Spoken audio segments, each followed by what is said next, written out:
You've got a new feature that's about analyzing insider selling and insider buying among CEOs, right? Yeah. What's the big win here that's different than other sites that do this? So there are no other sites that show you what there are many other sites that will show you what insiders are doing, but we actually show you what it means. So, you can go anywhere to see like hundreds of transactions every day, but these transactions are extremely complicated because there are many types of different transactions, options exercised, stocks that you buy, stocks that you sell.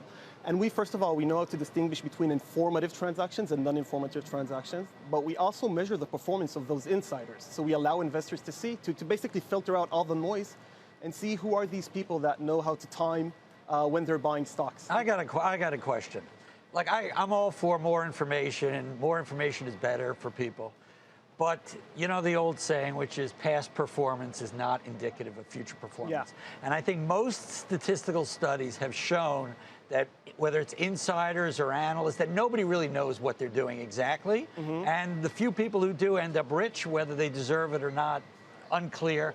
But over time, there's very little statistical evidence pointing out to the analyst who always gets it right, or the CEO who always knows when to buy and sell his company stock. Isn't that true? Well, let me just, we may even agree with you that there isn't any predictive capacity necessarily, but this company was founded by Uri on the principle that there was so much misinformation out there being proffered by analysts that the idea is give people a place to filter out the bad stuff. You go to this website, you see which analysts are good and which are bad, who you should completely ignore, and you get to measure their past performance. You can rely on that or not, and with the insider, this feature is amazing. It shows you which insiders, when they buy, have outperformed and by how much. What you do with it is up to you, but this is information transparency the way nobody else provides it. Right. And let me answer your question in terms of a data-driven answer. So we back-tested all the information going back to January 2009.